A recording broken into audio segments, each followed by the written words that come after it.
নমস্কার, শ্রমিক কথা আপনাদের সকলকে স্বাগত জানাই। সেন্ট্রাল গভর্নমেন্টের মিনিমাম যে ওয়েজেস আছে সেটা 1 মে থেকে অ্যাপ্লিকেবল হয়েছে নতুন রেটে।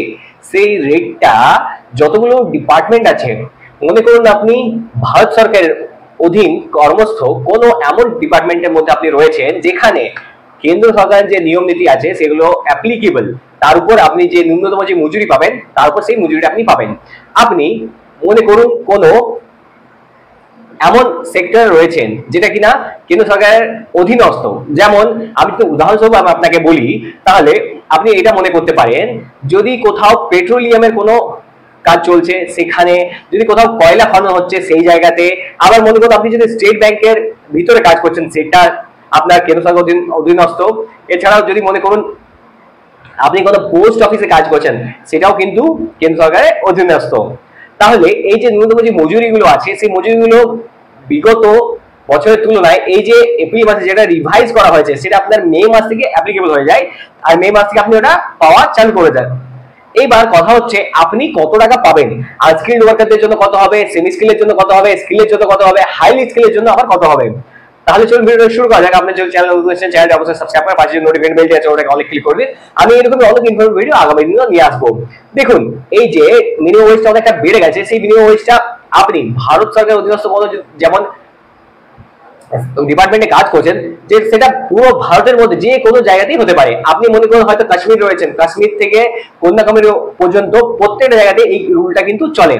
আর যদি আপনাকে আপনার এমপ্লয়ার বা আপনি যে সেক্টরে বা যে অর্গানাইজেশন রয়েছেন সেখানে যদি এই টাকাটা আপনাকে না দিচ্ছে, তো আপনি যথাযথভাবে রিটেন কমপ্লেনটি করতে পারেন সামনে যে লেবার কমিশন অফিস আছে সেখানে। সেই লেবার কমিশন অফিসে যে আপনি রিটেন কমপ্লেন করে নিন আর ওখান থেকে আপনি রিসিপ্টটা নিয়ে নিন। আর এছাড়াও আরেকটা জায়গা রয়েছে, আপনি যদি স্পিড পোস্টের মাধ্যমে কমপ্লেন করতে চান তো সেটাও আপনি করতে পারেন।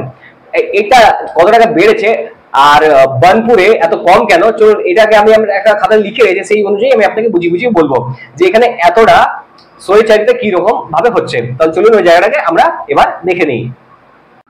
দেখুন central government contractual employee salary April 2025 rate, wages rate per day. দেখুন প্রত্যেক দিনের যে ওয়েজ রেট আছে সেটা কত। দেখুন ক্যাটাগরি অফ ওয়ার্কার, আপনি আনস্কিল্ড ওয়ার্কার না সেমি স্কিল ওয়ার্কার বা আনস্কিল্ড সুপারভাইজারি, স্কিল্ড বা ক্লারিক্যাল, হাইলি স্কিল্ড ওয়ার্কার, সেটা দেখার জন্য এখানে আমি এই জায়গাটাকে লিখে রেখেছি। দেখুন আপনি এই জায়গাটা দেখতে পারেন, আপনি যদি এ জোনে আছেন তাহলে আপনার 523 টাকা প্লাস 282 টাকা বেড়েছে, সেটা হয়ে যাচ্ছে 805 টাকা। এটা হয়ে গেল পার ডে। আবার যদি আপনি বি জোনে আছেন তাহলে আপনার হচ্ছে 437 টাকা প্লাস 237 টাকা বেড়েছে 674 টাকা হবে। আবার সি জোনে যদি আপনি আছেন 350 টাকা 191 টাকা 541 টাকা। আবার এখানে দেখুন সেমি স্কিলের ক্ষেত্রে 579 টাকা প্লাস 314 893 টাকা আপনি পাচ্ছেন। এখানে দেখেন 494 টাকা প্লাস 266 টাকা 760 টাকা আপনি পাবেন। আবার এই জায়গায় দেখুন 410 টাকা 222 টাকা বেড়েছে 632 টাকা আপনি পাবেন। আবার স্কিল বা ক্লারিক্যাল ক্ষেত্রে দেখুন 637 টাকা প্লাস 344 টাকা 981 টাকা আপনি পাবেন। আবার সেই জায়গাতে যদি বি জোনে আপনি আছেন 579 টাকা প্লাস 314 893 টাকা আপনি পাবেন। আবার 494 টাকা প্লাস 266 760 টাকা আপনি এই জায়গায় পাবেন। আবার হাই স্কিলের ক্ষেত্রে 693 টাকা প্লাস 372 টাকা 1065 টাকা আপনি পাবেন। আবার যদি আপনি বি জোনে রয়েছেন তো 637 টাকা প্লাস 344 টাকা 981 টাকা আপনি পাবেন। আবার যদি আপনি সি জোনে রয়েছেন 579 টাকা প্লাস 314 টাকা প্লাস ইজ ইকুয়াল টু 893 টাকা আপনি পাবেন। এবার কথা হচ্ছে দেখুন এখানে যেটা দেওয়া রয়েছে সেটা হচ্ছে বেসিক প্লাস যে ভিডিএড আছে সেটা কিন্তু একসাথে এখানে কাউন্ট করা হয়েছে।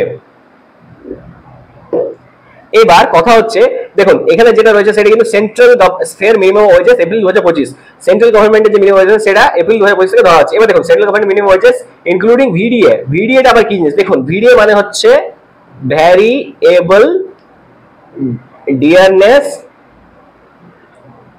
অ্যালাওয়েন্স। এরপর এই জায়গায় দেখুন সেন্ট্রাল গভর্নমেন্টের যে মিনিমাম ওয়েজেস আছে সেটা দেখুন in rupees with effect from 1/5/2025 থেকে। আবার এখানে দেখুন অকৌশলের ক্ষেত্রে তাহলে আপনি কত পাচ্ছেন, অকৌশলের ক্ষেত্রে আপনি পাবেন 20,390 টাকা এ জনের ক্ষেত্রে। আবার বি জনে পাবেন 17,524 টাকা, সি জনে পাবেন 14,066 টাকা, আবার সেমি স্কিল ওয়ার্কার 23,218 টাকা, আবার বি জনে পাবেন 19,760 টাকা, আবার 16,432 টাকা। আবার এখন স্কিল ক্ষেত্রে 25,506 টাকা, 23,218 টাকা, আবার 19,760 টাকা। আবার দেখুন হাই স্কিল ক্ষেত্রে 27,690 টাকা। আবার এই জায়গায় দেখুন 25,506 টাকা। আবার এখানে 23,218 টাকা। তো ন্যূনতম যে মজুরি আছে সেটা সর্বনিম্ন কত টাকা দেখুন, আরসিএল ক্ষেত্রে সর্বনিম্ন রয়েছে 14,066 টাকা, সর্বনিম্ন রয়েছে 14,066 টাকা, এটা সি জোনের ক্ষেত্রে।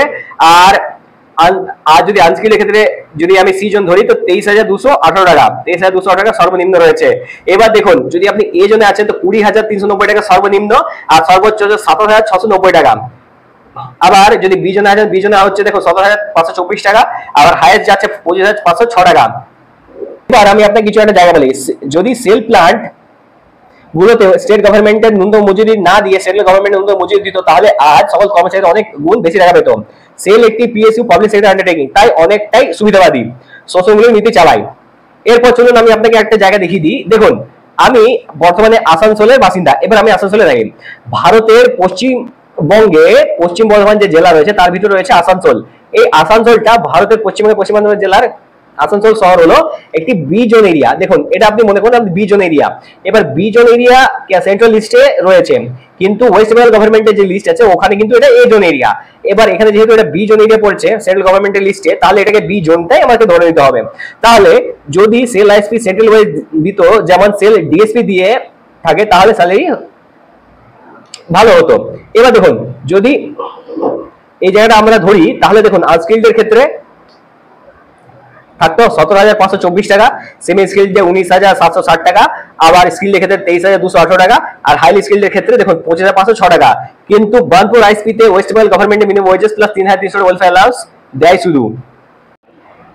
দেখুন যে ওয়েজেসটা বর্তমানে দেওয়া হচ্ছে সেটা সেন্ট্রাল গভর্নমেন্টের যে ওয়েজেস আছে সেটা তো বেশ ভালোই মোটামুটি আছে। এবার ডিপেন্ড করে প্রত্যেকটা স্টেট আর সেই যে জায়গাগুলো আছে সেটার যে ভেরিফিকেশনটা আপনাকে করতে হবে বা ভেরিফাই করা হয় A zone B zone C zone প্রত্যেকটা জোনের আমি যদি একটা ডিস্টেন্স কভারেজ বলি তো মোটামুটি আপনি এটা মনে করতে পারেন হয়তো 25 কিলোমিটার একটা ডিস্টেন্স থাকে, সেই জোন ওয়াইজ কিন্তু একটু রিভিশন এখানে করা হয়ে থাকে। কিন্তু কথা হচ্ছে সেল আইএসপির ইস্কো স্টিল প্ল্যান্টে যে ম্যানেজমেন্ট রয়েছে সেটা কিন্তু খুবই স্বৈরাচারী ভাবে শাসন চালিয়ে যাচ্ছে। এটা বিগত 2 দশক ধরে 2007 সাল থেকে 6-7 সাল থেকে আমরা মনে করতে পারি, কিন্তু তখন থেকে এটা সেল হয়েছে। এর আগে ছিল IISCO, Indian iron steel company limited. এবার কথা হলো এটাকে কিভাবে আমাদেরকে পরবর্তীকালে দেখতে হবে যে কিভাবে এরা নতুন ভাবে আন্দোলনের মারফত বা কি রকম ভাবে নতুন নিয়ম নিয়ে এসে স্যালারিটা ইনক্রিমেন্ট করছে, কিংবা একটা বৃহত্তর আন্দোলনের পথে সরকারকে এগোতে হবে। যদি এই ভিডিওটা আপনাকে ইনফরমেটিভ লাইক করবেন, চ্যানেল যদি নতুন এসেছেন তো চ্যানেল সাবস্ক্রাইব করবেন, পাশে নোটিফিকেশন বেলটা ছোট করে ক্লিক করুন। আমি এরকম অনেক ইনফরমেটিভ আগামী দিনে নিয়ে আসবো। ধন্যবাদ।